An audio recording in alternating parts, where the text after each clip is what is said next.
je crois que d'abord, peut-être en préalable, bien évidemment, ce serait réducteur de résumer l'action syndicale à l'imilitantisme et à l'utilisation de la marque de l'entreprise. D'abord parce que ces modes d'action ne sont vraiment pas l'apanage des syndicats, on a vu, mais c'est grand public. Mais surtout parce que, je voudrais insister là-dessus, les formes d'action syndicale sont beaucoup plus diversifiées qu'il n'y paraît. Et cela depuis longtemps. Nous, on agit surtout sur l'encadrement, au sens large, ingénieur, cadre, technicien, maîtrise. Et on sait pertinemment, et vous le savez aussi d'ailleurs, et les DRH aussi, que dans certaines administrations et services publics notamment, il y a des cadres qui sont interdits de droit de grève. Il y en a d'autres qui sont en situation d'isolement et avec un peu l'épée de Damoclès du devoir de loyauté au-dessus de la tête. Et donc il a bien fallu syndicalement être innovant et trouver des formes d'action qui permettent l'engagement, y compris à titre individuel, des cadres en question, sans obligatoirement être dans des formes très classiques de grève, même s'il y a aussi, bien entendu, des cadres en grève. Voilà. Je voulais surtout rajouter que le choix, en fait, de tel ou tel mode d'action, digital ou pas digital, ou croisé digital et classique, il se fait, en tout cas pour nous, avec un seul objectif.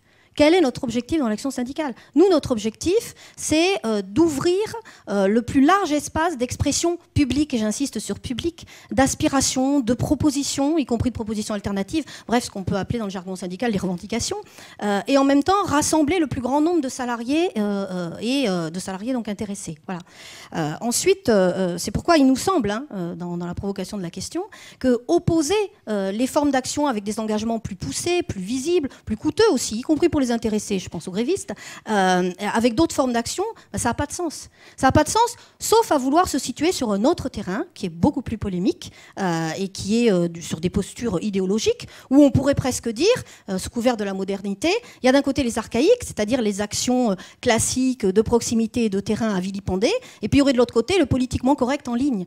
Sauf que c'est pas comme ça que ça va se passer et que ça se passe déjà dans la réalité. Voilà. Donc je propose de retourner dans le réel. Et dans le réel, je dirais que peut-être que le modernisme, c'est donc pas, en tout cas pour nous, de croire dépasser des actions classiques comme la grève, parce qu'il y en aura, je pense, voilà, sous des formes peut-être même un peu originales, mais c'est peut-être de s'interroger ensemble et de comprendre quels sont les ressorts de l'engagement et de la mobilisation. Pour savoir justement quelle forme d'action appropriée et pertinente on doit choisir. Et dans les ressorts individuels d'engagement et de mobilisation, on sait tous que cela renvoie et touche profondément des évolutions sociales et sociétales, et pas que dans notre pays, mais restons en France, et qui sont particulièrement structurantes dans l'état d'esprit des salariés, comme au niveau de l'opinion publique. Et je citerai par exemple, pour revenir sur le lieu de travail, eh bien, cette aspiration forte et cette recherche sur le sens du travail, ces questionnements sur les finalités de l'entreprise, ces aspirations à produire et à consommer autrement. Et c'est pourquoi on pense, en tout cas à l'UGIC CGT et aussi dans la CGT à petits pas, on pense effectivement que les modes d'action doivent permettre aujourd'hui d'intégrer ces évolutions sociétales et de permettre dans l'action de pouvoir les exprimer. Voilà. Et je dirais qu'effectivement, d'abord, d'où l'intérêt d'actions qui touchent à la marque de l'entreprise, qui la porte ou qui la critique. Et je dirais par exemple que sur les atteintes à l'irréputation, pour terminer là-dessus, eh bien c'est surtout, ça rejoint, me semble-t-il, une prise de conscience de l'impact sociétal de l'entreprise aujourd'hui. Et au titre syndical, c'est un double intérêt. Bon, je ne parle pas de l'élargissement du rapport de force, voilà, ce qui est notre lot quotidien, mais surtout c'est un double intérêt parce que ça permet de conjuguer les forces d'un mouvement syndical avec les forces d'un mouvement d'opinion, et ça c'est important. Après, il y a quand même toute une série de questions en suspens. Je vais les lister très très rapidement, et je ne les listerai pas toutes. Mais par exemple sur les réseaux sociaux d'entreprise, il y a quand même des questions sur comment les rendre pertinents et efficaces et surtout pérennes. Je prendrai quelques questions. La première, par exemple, je crois que le réseau social d'entreprise, intrinsèquement, il suppose la liberté de parole, la transparence, la confiance. Enfin, moi je trouve que c'est le minimum. Voilà.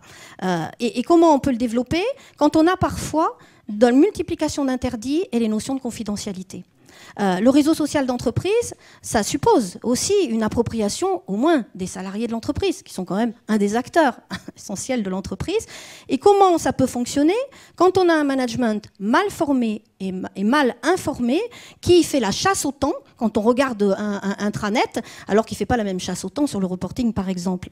Et puis enfin, le réseau social d'entreprise, où discute-t-on, avant d'en créer un, ensemble, avec tous les acteurs de l'entreprise, de la conception de ce réseau social d'entreprise, pour que éviter, parce qu'on en a connu quand même certains, en tout cas nous, UGICT, on en a connu dans certaines entreprises, mais je ne les dénoncerai pas là, mais sur notre site, vous verrez la suite.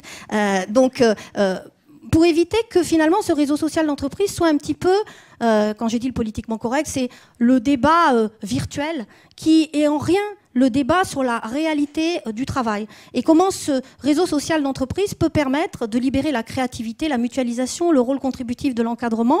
Et dans ce rôle contributif de l'encadrement, bah oui, on a peut-être besoin de droit au désaccord et de faire émerger dans ce réseau social eh bien, les aspérités, pour ne pas dire autre chose, que l'on rencontre dans le travail. Effectivement, nous, une de nos priorités syndicales, on a dit, c'est les jeunes diplômés, parce que s'ils zappent les entreprises, ils zappent aussi parfois le syndicalisme. Donc voilà. Et on avait décidé d'organiser un rassemblement pour débattre avec des jeunes diplômés. On avait formidablement choisi le lieu, puisque c'était la Sorbonne, entre midi et 2. Bon, voilà, il y a du passage. On s'était organisé entre plusieurs organisations syndicales. Vous êtes raté, c'est dommage. Pour s'adresser aux jeunes diplômés. Pas à leurs professeurs, pas à leurs professeurs. Pour libérer la parole, pas à leurs professeurs. Et y compris, on avait construit l'action habituellement avec des tracts, etc. C'était sur reconnaissance des diplômes dès l'embauche, puisqu'on a un vrai problème dans les conventions collectives, etc. Voilà. Et puis, on s'était adressé à d'autres organisations de la jeunesse, et notamment, on avait construit l'action avec des objectifs chiffrés de participation avec l'UNEF. Pour l'instant, tout allait bien, c'était classique. Puis on s'était dit, bon, oui, sauf que trouver des vrais jeunes diplômés, quand même assez en masse, dans notamment notre organisation syndicale et pas l'UNEF, c'est peut-être qu'entre midi et 2 en plus, ça va être un peu compliqué, quoi. Et on ne peut pas faire un rassemblement qu'avec des gens un peu plus matures, voilà. Donc un peu plus âgés. Donc on s'était dit comment on fait. Et donc on a effectivement utilisé les réseaux sociaux à fond pour parler, analyser pourquoi on parlait de la reconnaissance des diplômes à l'embauche, qu'est-ce que ça voulait dire en matière d'insertion professionnelle, voilà, et comment on pouvait préparer ensemble l'avenir de ce jeune diplômé. Et on s'est dit, bon ben voilà, on va voir 2/3 d'effectifs UGICT et autres organisations de la jeunesse, et puis une petite centaine de réseaux sociaux, on va bien voir. Puis on avait fait une pétition et on s'était dit, sur les signatures des pétitions, on verra bien qui est qui et on verra qui a remporté le jackpot. Bon, on n'y croyait pas vraiment. Et à notre grande surprise à la Sorbonne, on avait visé 400, on a été entre 5 et 600, ce qui était vraiment pas mal. Il y avait de vrais jeunes diplômés. Et en plus, on s'est aperçu que plus du tiers venaient des réseaux sociaux. Donc on avait doublé notre objectif, on avait dit une petite centaine, c'était 200 des réseaux sociaux. Et là, vraiment, on s'est dit, tiens, ça porte, ça marche. Ils ont signé, y compris la pétition. On a pu vraiment discuter de manière très libre. En plus, on avait fait ça festif avec de la musique, etc. Et c'était vraiment intéressant. Et on a, du coup, réitéré l'opération devant l'Assemblée nationale, lors de l'installation des députés, même si visiblement, ils n'ont pas tout entendu, sur notamment la question des stages en entreprise. Et pareil, sur les réseaux sociaux, ça a beaucoup, là, cette fois-ci, tweeté. On a eu beaucoup plus de monde et ça a contribué à faire sortir quelques députés. Et je voudrais donner un dernier exemple. C'est une action sur laquelle, où on est un peu tenace et on utilise vraiment Internet. C'est comment on mêle notre action syndicale et on conjugue l'action syndicale et puis le mouvement d'opinion. Nous, on a fait du thème de notre congrès s'engager pour le progrès dans une période d'austérité, il fallait le faire, c'est un vrai défi. Et on s'est dit, voilà, on a dénoncé le nouveau modèle économique et social qui émerge, ou asocial qui émerge, à savoir le low cost. Et on s'est dit comment on va batailler sur le low cost, et nous, on mène une vraie bataille juridique, etc., notamment sur Ryanair. Voilà. On attaque en justice, on fait des tracts, on fait des meetings, etc. Sauf qu'on s'est dit, ça suffit pas. Voilà.